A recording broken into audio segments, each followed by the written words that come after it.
This video will cover the entire process of adding SAVI links to your DSP.One or DMA.One. The steps shown will be the same for both devices and will be the same for any version of Creator after 3.3. For my example, I'll be using a DSP.One on version 1.1 and the SAVI version shown is 3.5. Before configuring the links in Creator, ensure your DSP has a static IP and ensure it's on the same VLAN as your streaming audio sources. You'll also need to add the DSP to your Creator project and make sure your streaming audio sources are ready for import, which includes 3 possibilities. The first is to have STREAM.Ones with connected sources in your project, ensuring that their static IPs and unique broadcast channels are set on each. For help setting up a STREAM.One, see our videos on STREAM.One provisioning as well as setting a static IP, which are both linked in the description below. The second option is to configure one or more analog sources on a separate DSP as virtual outputs. The last option is to use a third-party streaming source, in which case you'd need the SDP file or have the stream URI ready. Once your streaming audio sources are ready, you can navigate to the Connections tab in Creator and pull up your DSP. Click the SAVI Link tab, and at the bottom, click New Network Input.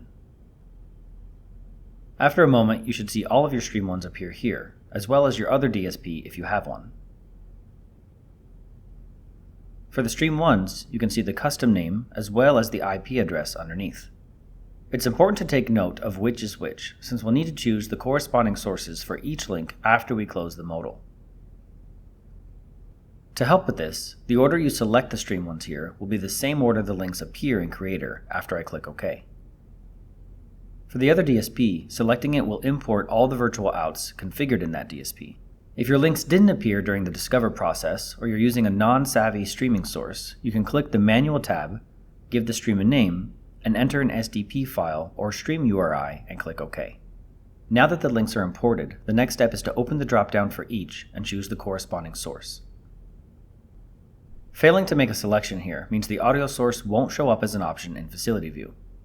Once a link is added, it can be removed, or new links can always be added in, but to edit an existing link's URI or SDP info, we have to do so from the DSP's Web UI. I can reach this easily by clicking the button here at the top. This will load the DSP UI in a new tab. After logging in, navigate to the SAVI Links section and you'll see your SAVI links listed here in the same order as in Creator. Now I can click the ellipsis for any link and choose Edit. From here, we can drag and drop a new SDP file, paste a new URI, or simply edit the existing URI string manually. For instance, if you change the numbering sequence for your STREAM.One broadcast channels, you would also need to edit the last octet here and click OK for each SAVI link. I can also add new SAVI links from here as well, the same way I added them in Creator, whether using the Discover process or manually adding them.